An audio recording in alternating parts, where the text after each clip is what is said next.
In this video, I'm gonna shove 14 billion crayons where? What do you think I was gonna say? Bit weird.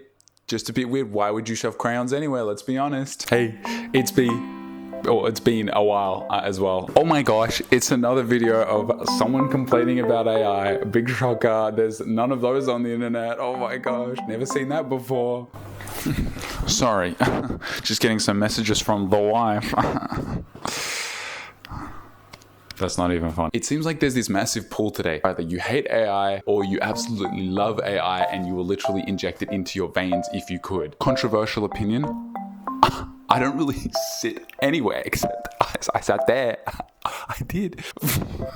I think it can be a very useful tool, but I don't think it should be taking our creative jobs such as this. And there's a lot of things I use AI for. Like I use it to help me write emails at work because let's be honest, like no one wants to write work emails. Like they're really boring. So I just make someone else do it, aka AI. But then when it comes to like writing scripts and stuff, like I mean, I've got some notes written down for this video. It's really bad at it. And then some people will be like, no, you're just using the wrong prompt. You're not training it right.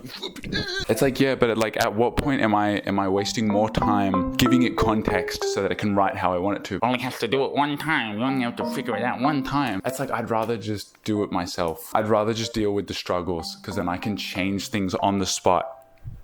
Let's just start with the laundry list of reasons I think it's bad. It takes away a lot of creative jobs in the industry. I think like AI art is kind of just like, it is slop. The reason like a lot of art pieces exist, like the Mona Lisa, it's a painting. If you really break it down to what it is, it's just a painting of a woman and with paint. Like that's it. That's all it is. That's all it is. But the reason people like it is because of its history and the person who painted it and their history and everything and all that kind of thing. And it's become like one of the most popular pieces of art in the industry. But then when AI does the same thing, it's boring. Let's be honest, there was no reason for it doing these things. It just does these things because it's been fed stuff that is good and it's told like, hey, this is good, make it like this. There's no history, there's no emotion, there's nothing behind that. Like a lot of the time people say it's not about the destination, it's about the journey, which is so true for art as well. Like the journey between like when you start making something, this in between and then to where you are now. Even like these videos, there seems to be a lot of in between videos though, like who knows? In between. But that's kind of what I mean. Like there's this whole process, there's this whole in between stuff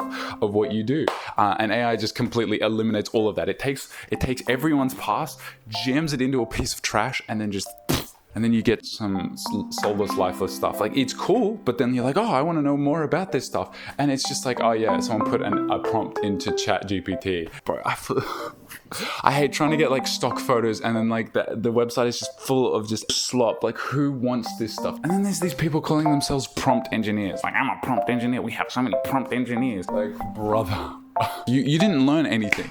You haven't learned jack crap. You're just typing prompts. As a tool, it can be very useful. But when that tool is like trying to do the whole thing, it's just kind of a pain in the butt. Like, look, when it comes to like AI choosing what happens in a script, like the music and stuff like that. Look, I made a video with a friend of mine where we just wanted to make something. And we're like, what if we prompt AI to make us a script? And then we did. And it's the most AI generated thing you've ever seen. Like the only thing that is like AI generated in that video was the script and the music choices. And we followed it and oh my gosh, you can just tell it's AI generated. But we made it anyway, just because we wanted to hang out. It's funny because of how bad it is, not because it's actually funny or good. Robots can be really good at putting together cars, but then ask a robot to design a car. It's not going to do a very good job because it's not going to understand the struggles of people. They're designed to do things perfectly, and I don't know if you noticed. I don't know, maybe with the state of the world, but we're not perfect. I wonder if my neighbors can hear me being insane. Anyway, I hope that like at least gives like a little bit of an inkling where I stand. Like, look, I'm not fully against it.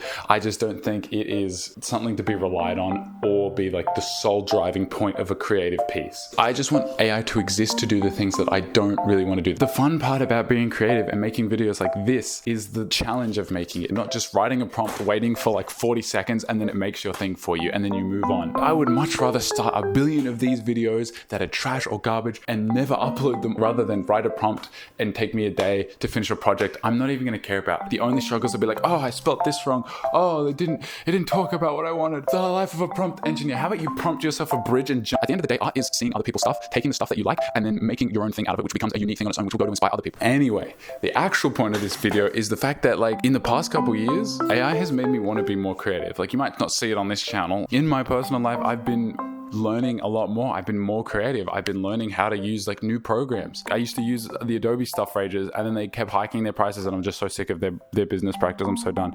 And so is everyone else. So I've had the joy of learning how to use like all the Affinity tools, starting to learn how to use DaVinci, which is actually like a lot of fun again. I'm actually giving Blender a try instead of like trying it for one day and then throwing it away. It's actually been like a lot of fun. And I'm trying to find all of these tools to replace all this old media that I'm used to without AI, and seeing like what AI has created and what people are using AI for. Like some of the stuff is kind of cool. Like there was this trend going around where people take photos of themselves, feed it to AI, and AI would make it like a Minecraft background. And I'm like, that's kind of cool. I want to try and do that for myself. So I flipping did.